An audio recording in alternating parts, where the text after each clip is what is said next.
Monte Grande, area vicino al Fiorine, e cioè per l'esattezza Parco Lieta Carraresi.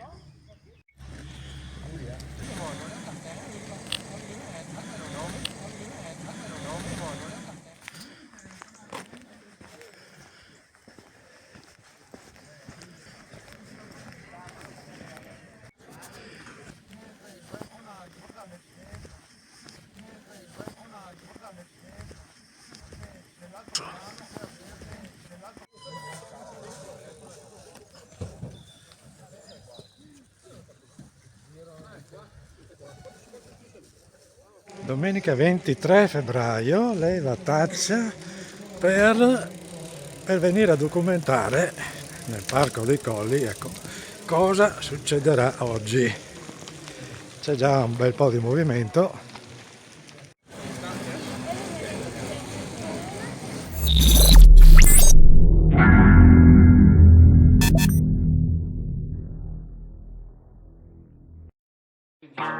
Sport e natura, un binomio vincente che in questa occasione unisce le bellezze dei Colli Euganei con il ciclismo. 3 gare per la XC Colli Euganei, un circuito ciclistico che racchiude alcune tra le gare più belle di mountain bike del panorama italiano. L'iniziativa è stata presentata in regione a Venezia. Il Veneto è una palestra a cielo aperto e i Colli Euganei si prestano perfettamente a svolgere manifestazioni come queste legate alle mountain bike, legate al mondo del ciclismo. Buona gara, buon divertimento, 4 giri, 4 giri.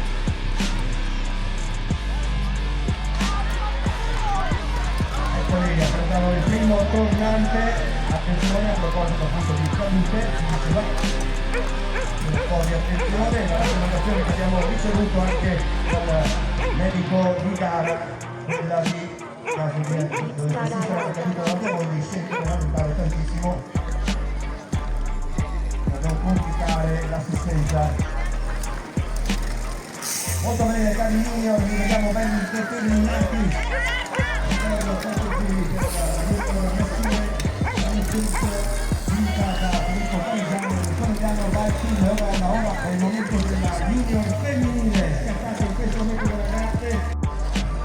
Ecco dunque, è iniziata questa gara e siamo in pieno Parco Colli Euganei, per la precisione Teolo, località Parco Lieta Carraresi, e quello che assistiamo è una manifestazione sportiva molto partecipata, come si vede, che però presenta un unico handicap, e cioè che è realizzata in un'area che dovrebbe essere a massima tutela. Infatti qui la zonizzazione del piano ambientale dei colli prevede riserva integrale naturale. Ecco, qualcuno già l'ha fatto notare a chi amministra il Parco dei Colli, però ecco, poi vi racconterò meglio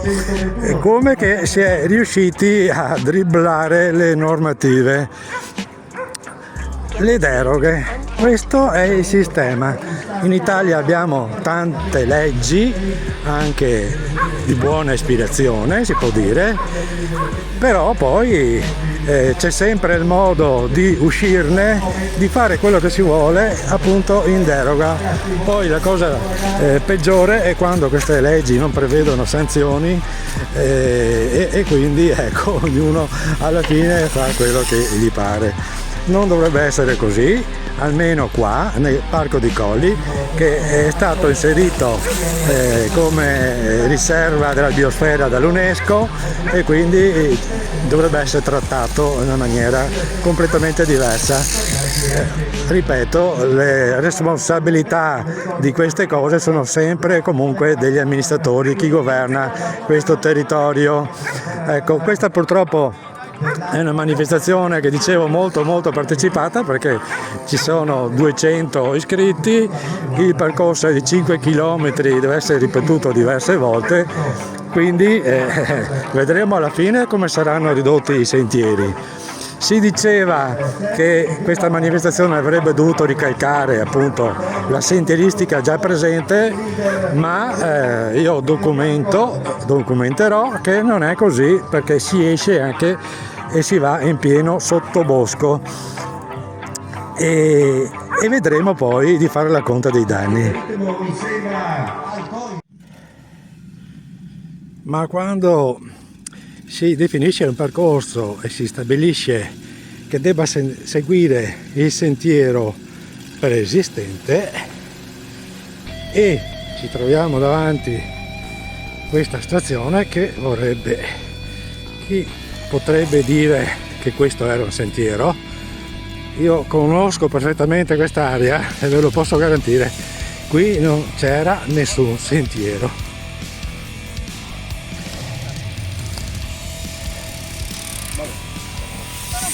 Ecco qua, comincia un po' il lavorio, diciamo così.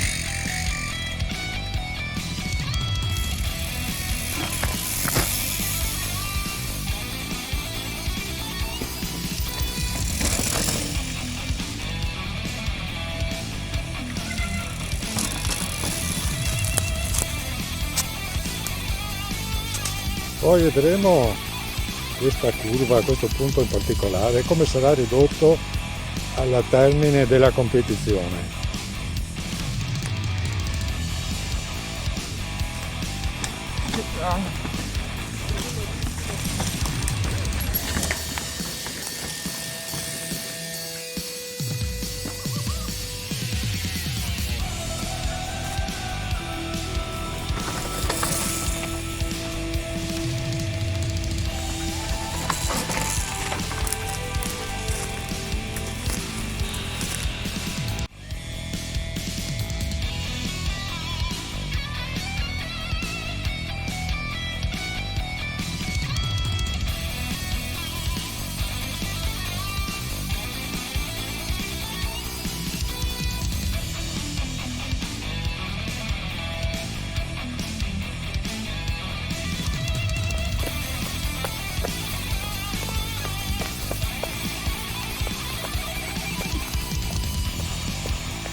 Già, questo era proprio un sentiero, vero?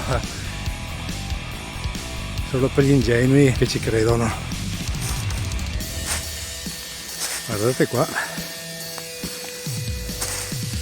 qui è stato scavato di fresco.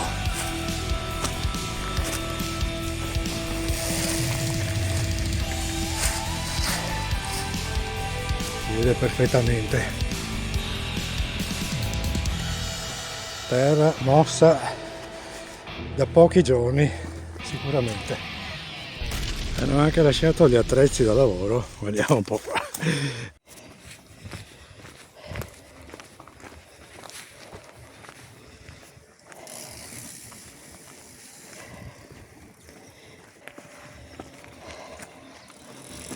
Ecco qua.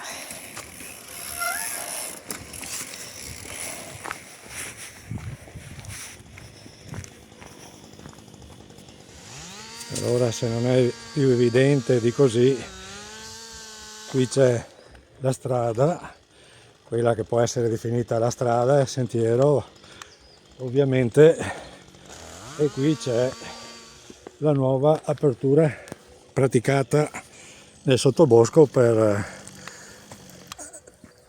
proprio per lo scopo di oggi. E tra le varie trovate degli spettatori c'è pure l'uso della motosega, tanto per fare un po' di rumore, giusto? Dopo! Ecco.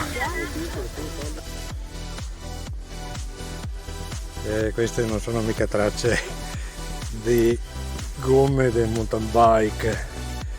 Qui c'è qualcosa di più pesante che è passato a questo punto. Sarà una bella occasione per far conoscere ancora di più e sempre a più persone la bellezza dei nostri Colli Euganei.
Ma perché accade tutto questo se le norme di protezione ci sono e sono previste dalla legge? Infatti qui vediamo le zone verdi, che sono appunto le aree protette, che sono anche segnalate sui cartelli che sono stati installati dall'ente parco, dove c'è pure l'invito a non uscire dai sentieri. La risposta a questo quesito è comunque abbastanza semplice, e cioè mentre fino a 2 o 3 anni fa queste norme erano abbastanza rispettate, ora la sensibilità di chi amministra il parco si è completamente ridotta, e con le scuse più varie e anche qualche manovra dei furbetti di turno.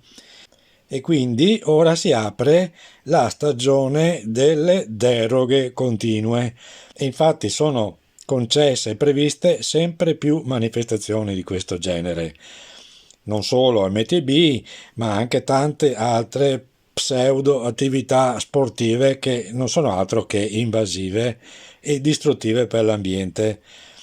Il rischio è che questa politica, sponsorizzata dall'ente parco, dalla regione e da certa parte politica, peggiori ulteriormente le cose, aumentando la sensazione di impunità di chi ne approfitta.